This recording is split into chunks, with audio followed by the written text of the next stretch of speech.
He said, "It's just a dog. I didn't know he'd take him from me." 3 years ago, I adopted an old golden retriever named Max. He was slow, had cloudy eyes, and didn't bark much. But he was the sweetest dog I've ever known.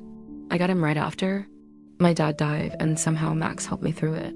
He would lay his head on my chest when I cried, like he knew I needed comfort. Max wasn't just a pet, he was my family. My old college friend Ryan came to stay with me for a weekend. We'd been talking a lot lately. I think he wanted more than friendship, but I wasn't sure. I was still dealing with grief, and Max was really the only one I trusted.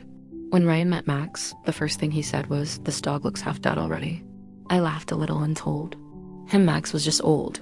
Ryan rolled his eyes and said, "You need a real dog. This one's basically gone." I tried to let it go.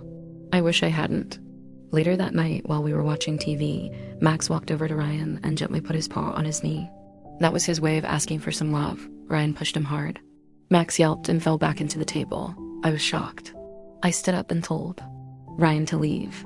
He got mad and said, "You're picking a mutt over a real man." Then he slammed the door and left. I didn't think I'd ever see him again. But the next morning, when I came back from taking out the trash, Ryan's car was parked up the street. I didn't see him, but I left the door locked just in case. Later that evening, I went into the kitchen and found Max's food bowl had been moved. It was full, but something about the smell seemed off. Ryan had a spare key from years ago. I didn't want to believe he used it.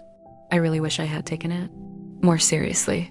That night, Max sat by the door and wouldn't come near me, which was strange. He usually followed me everywhere, especially at night. He kept glancing at the kitchen and then back at me. His water bowl was untouched. He seemed nervous, almost scared.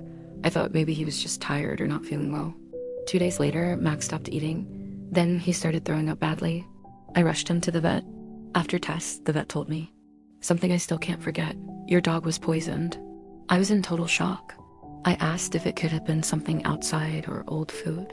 The vet said no, this was put in his food on purpose. My heart sank. Only one person had been near Max's food that week, Ryan. I went to the police, filed a report, and gave them the vet's test results. There wasn't enough proof to charge him, but I got a restraining order. I never heard from him again. Max died the next morning. I cried harder than I ever have in my life. I miss him every day. I still keep his collar on my nightstand. Some nights I hold it when I sleep. He wasn't just a dog.